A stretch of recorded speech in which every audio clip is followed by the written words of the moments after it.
الخير، شلونكم؟ شلون الصحة؟ اليوم السبت 17/6. هاي مخاليف تطير، بس المشكلة ذني بعدهن صغار، انا المفروض ذني ادخلهن جوا ما يشوفن طيور، والطيور ما تطير ورا. اكون مفروض بالسبعة، هوا بارد، هسه الجو حار عندنا. هاي لو من الصبح تطلعها، بس تعال شي قاعدنا اذا احنا سهرانين. اي المفروض الطيور هسه ذني ايش وقت يطيرن وراح يلحقن يصعدن ويا ذني، يعني ذني خولفن. وعندي هاي الصفرة توبد، هاي الصفرة هاكا توبد ما لها علاقة، ما تطير ويا الطيور هاك. يلا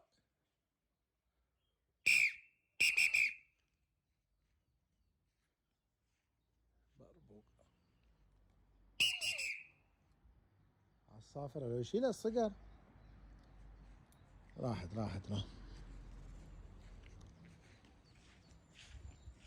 هاي المشكلة.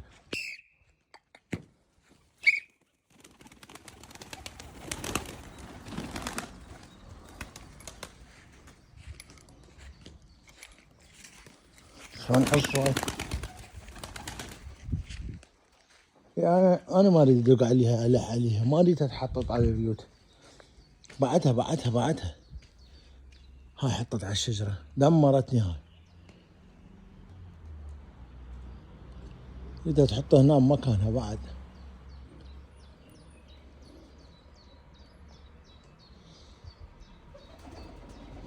طبعا هي المفروض هسه الطيور بداية شهر 7، هسه خلينا نقول 6، الطيور زاقة وكاملة المفروض، غير ماكو جواها بيض. بس انا اذني اشتريت الوجبة متأخرة، المفروض الطيور معزولة وكاملة، يعني هسه يلا هي صابة بيض. وانا ما اتوقع راح اتوفق بهن، لانه ذني النفس صار بهن نفس، وطيور من يصير بها نفس وهذه يعني ما اتوقع راح اطلع من عندهن افراخ. بعد ما ادري، احنا وقسمتنا، يعني الرزق على الله. بس هي شلون عمالقه في حله هواي بيها يمكن لو 31 فحال، لو 33 فحل، هاي كلها فحله. هذا كلها فحوله. هذا فحل ذاك بالقاع فحل، الفوق كلها فحوله، هاي كلها فحوله. الطيور كلها بيها فحوله، فصعب واحد يطلع من عندها. هنا ماكو طواير، دمرنا السنه. هاي برج الافراح، وهذا عندنا برج هنا. صارت في سالفه يا جماعه، لو اسولف لكم اياها تخربون من الضحك. شلون علاج؟ طبيت دا انظف هنايا، كانت تسد الباب علي منه، كسرت يدة الباب بايدي، لا عندي درنفيس لا ابد، اللسان ما يطلع، واعصى جوا بالبرج. اخابر هاي جيراني ما تجاوب، اخابر جيراني يقول لي انا بالشغل، شو تريد؟ شو يجيبه بالشغل؟ اخابر زوجة جيراني همينه ما يجاوب. عادي عندي الشفرة مال الحك شوية خليتها باللسان وفتحت الباب، بس شنو حار البرج نار. المفروض ذني الصفايح ينفتحن وتخلى مشبك. هذني مخاليف عندنا شوية ونحافظ عليهن، نضميهن هنا. اي هذني خوات. تحياتي لكم واتمنى لكم يوم سعيد، خصوصا اخويا هشام واخويا ابو سيروان العلم. ما وصلك طيورك ابو سيروان صدق كذي؟ هاي طيورك الالايك. والاخوة المتابعين، عدنان من المانيا الغالي، اخويا عدنان.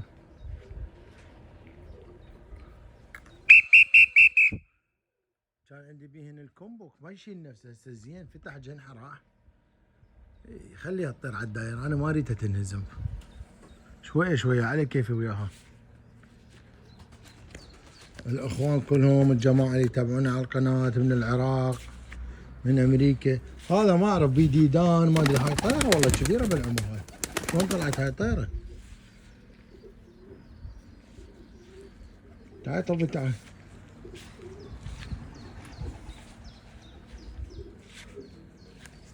حطت. هذا الشغل الصحيح 100%. تعال طيرة عندنا كبيرة بالعمر. بارحة فتحت الفرخات. تعال لك.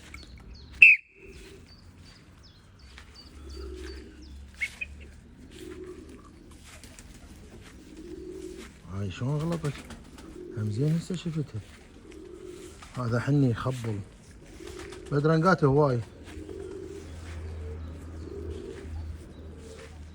هذا احمر.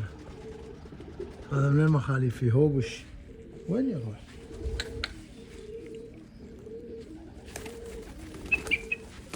وين راح؟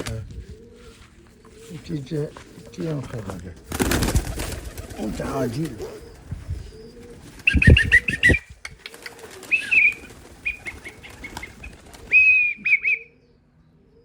ايه خوش. حق والله هذا فرخ. ايوه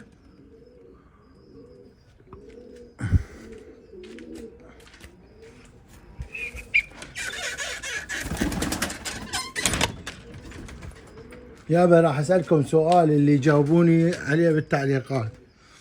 الطيور همين بيها رس تطير لو ما تطير؟ هذا سؤالي لكم.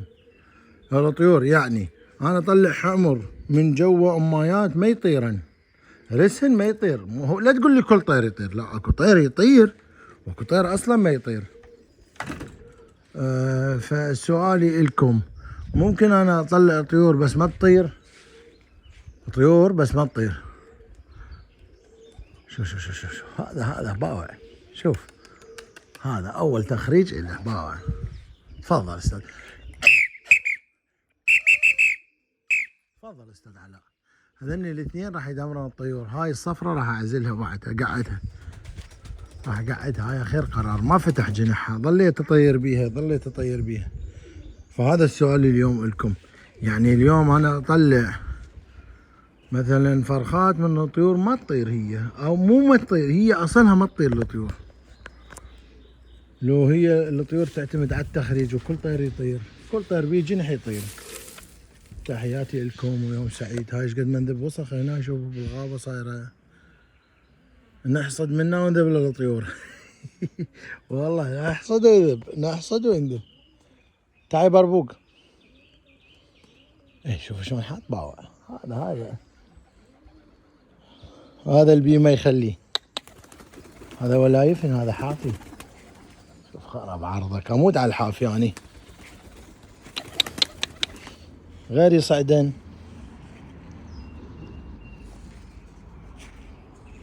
هاي الصفرة حكمت على نفسها تدخل جوا. الطير اللي ما يطير عزله. ليش قلبك واللي يحط على الجيران تطيش صديقك. اي والله. اكو واحد بهولندا صاحبنا قديم ما يطي طير زين ابدا، ما يطي طير زين. فالطير اللي حاط شو يسوي؟ يروح يم هذا المسكين عدنان، يروح يقول له هاك هذا الطير. هو ما يطير يابا. تعلموا بالطيور، خلي تصير نفسياتكم بيضة ونظيفة. الطير اللي ما يطير لا تطي. قل له هذا الطير ما يطير. ماشي؟